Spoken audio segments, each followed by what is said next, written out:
Hello friends, welcome back to my channel love your garden में आप सबका बहुत बहुत स्वागत है। तो फ्रेंड्स, अगर आपके प्लांट्स में किसी भी तरह की कोई फूल नहीं आ रही हैं, कलियां बन भी रही हैं तो बहुत कम कलियां आ रही हैं, एक दो सिर्फ कलियां बन रही है, पूरा प्लांट्स उसमें पत्तियां तो काफ़ी ज़्यादा हैं लेकिन कलियां नहीं बन रही हैं, चाहे वो गुलाब का पौधा हो, चाहे वो किसी भी चीज़ का पौधा हो, फ्लावरिंग वाले जितने प्लांट हैं, अगर उसमें फूलों की कमी है, अगर आप पौधा नया लाकर लगा भी रहे हैं, उसमें किसी भी तरह की कोई ग्रोथ नहीं हो रही है, और अगर आपका पौधा पुराना भी है तो उसमें फ्लावरिंग नहीं हो रही है, पत्तियां ख़राब हो रही हैं, आप तमाम तरह के अपने पौधे में फर्टिलाइज़र देते रहते हैं, उसमें खाद वगैरह देते रहते हैं, इसके बावजूद आपके पौधे में किसी भी तरह की कोई ग्रोथ नहीं उगती है, कलियाँ भी बनती हैं तो एक दो सिर्फ कलियाँ बनती हैं। तो फ्रेंड्स, आज मैं एक ऐसा फर्टिलाइज़र लेकर आई हूँ जो कि आप घर पर आसानी से बना सकते हैं और बहुत ही ये सस्ता फर्टिलाइज़र है। तो चलिए वीडियो में मैं आगे बात करती हूँ। तो फ्रेंड्स, फर्टिलाइज़र बनाने के लिए आपको लेना पड़ेगा केले के छिलके। केले के छिलके आप लोग क्या करते हैं कि फेंक देते हैं, लेकिन अगर आप गार्डनिंग करते हैं तो केले के छिलके को बिल्कुल ही ना फेंकें, क्योंकि इस छिलके में पोटेशियम की मात्रा बहुत ही अच्छी रहती है, जो कि फूलों के लिए बहुत ही अच्छा पोटेशियम रिच ये फर्टिलाइज़र है। तो आपको इसको किस तरह से बनाना है, तो सबसे पहले आप 2-3 केले के छिलके लीजिए। अब आपको इन छिलकों को एक मिक्सर जार में पानी डालकर इसको आपको अच्छे से ग्राइंड कर लेना है, इस तरह से जैसा मैं आपको दिखा रही हूँ। केले के छिलके में जब आप पानी डालेंगे फिर इसको मिक्सर जार से चलाएंगे तो ये बहुत ही बढ़िया लिक्विड फर्टिलाइज़र तैयार हो जाएगा। तो यहाँ पर देखिए, हमने अच्छी तरह से मिक्सर जार को चला लिया है। अब ये बहुत ही बढ़िया पोटेशियम रिच फर्टिलाइज़र रेडी हो गया है।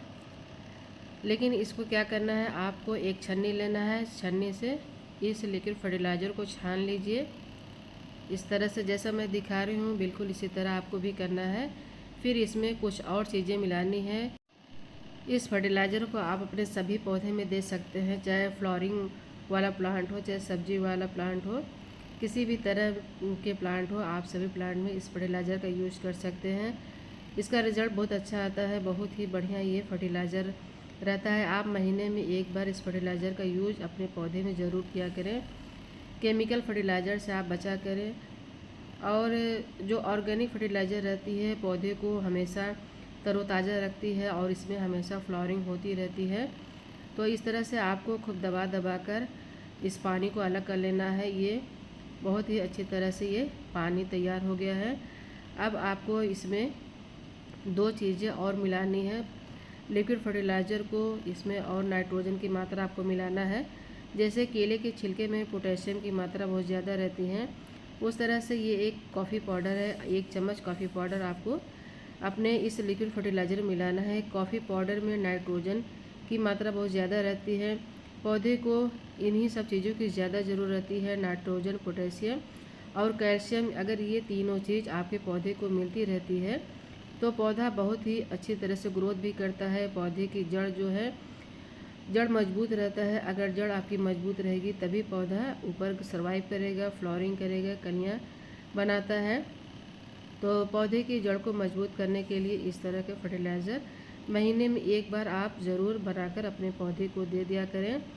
तो यहाँ पे हमने इस लिक्विड फर्टिलाइज़र में दो चीज़ मिलाया है, इसके बाद आपको एक चीज़ और मिलाना है। तो यहाँ पे हमने कुछ अंडे के छिलके को लिया है। अंडे के छिलके में कैल्शियम की मात्रा बहुत ज़्यादा रहती है। हमारे पौधे को कैल्शियम की मात्रा में अगर कमी रहेगी तो पौधा ग्रोथ नहीं करता है। तो कैल्शियम, नाइट्रोजन, पोटेशियम, ये तीनों चीज़ आपके पौधे में होना बहुत ही ज़्यादा ज़रूरी है। ये तीनों चीज़ आप अपने पौधे को देते रहेंगे तो पौधा कभी भी न सूखेगा और ना ही मरेगा, चाहे वो गुलाब का पौधा हो, चाहे वो गुड़हल का पौधा हो, किसी भी तरह के फ्लावरिंग प्लांट हो, सभी प्लांट में इस फर्टिलाइज़र का आप यूज़ कर सकते हैं। तो अंडे के छिलकों को आप चाहे तो पाउडर भी बना सकते हैं, या तो इस तरह से तोड़कर अपने इस लिक्विड फर्टिलाइज़र में डाल सकते हैं, इस तरह से जैसे मैं आपको तोड़ के दिखा रही हूँ। आप चाहे तो 2-4 अंडे के छिलके ले सकते हैं, इस तरह से तोड़कर इस लिक्विड फर्टिलाइज़र में डालकर खूब अच्छी तरह से आप इसको चला दीजिए।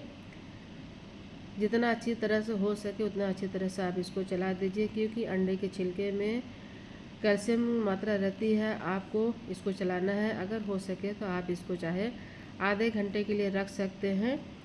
तो ये बहुत ही अच्छी तरह से पोटेशियम, नाइट्रोजन और कैल्शियम रिच फर्टिलाइज़र रेडी हो गया है। अब आपको इसमें क्या करना है कि पानी मिलाना है, डाइल्यूट करना आपके लिए ज़्यादा ज़रूरी है। जब आप डाइल्यूट करके डालेंगे तो पौधे के लिए किसी भी तरह का कोई नुकसान भी नहीं होगा। वैसे ये ऑर्गेनिक फर्टिलाइज़र है, इसमें किसी भी तरह के पौधे के लिए नुकसानदायक नहीं रहता। तो पानी डालने के बाद आपको खूब अच्छी तरह से मिला लेना है।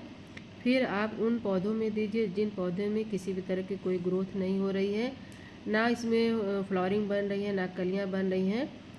तो उन्हीं पौधों में आप डालिए, तो आप देखेंगे 10 से 15 दिन के बाद पौधे में फ्लावरिंग होना स्टार्ट हो जाएगी। अगर ग्रोथ नहीं हो रही है तो ग्रोथ भी होने लगेगी। तो फ्रेंड्स, अगर आपको पौधे में किसी भी तरह का कोई रोग लगा है, वो फ्लावरिंग नहीं हो रही है, ग्रोथ नहीं हो रही है, पौधा किसी भी तरह का सर्वाइव नहीं कर रहा है, तो इस तरह के फर्टिलाइज़र महीने में एक बार आप बनाकर अपने पौधे को ज़रूर दे सकते हैं। इसका रिज़ल्ट बहुत अच्छा मिलता है, क्योंकि ये मेरा आजमाया हुआ नुस्खा है। मैं इस फर्टिलाइज़र को महीने में एक बार ज़रूर इस्तेमाल करती हूँ और बहुत ही आसान तरीके से घरेलू चीज़ से बन जाती है। तो आप खाद देने के बावजूद आप इस फर्टिलाइज़र को अपने प्लांट में यूज कर सकते हैं। Potassium rich fertiliser, nitrogen, calcium rich fertiliser है। तब आप देखेंगे कि गुलाब या गुड़हल हो, फ्लावरिंग बहुत ही अच्छी तरह से स्टार्ट हो जाएगी। जैसा कि आप चाहते हैं कि हमारे प्लांट में अच्छी ग्रोथ हो, उसी तरह से ग्रोथ होने लगेगी। तो फ्रेंड्स, बस आज के लिए इतना ही। वीडियो अच्छा लगा होगा तो लाइक, शेयर, कमेंट करिए।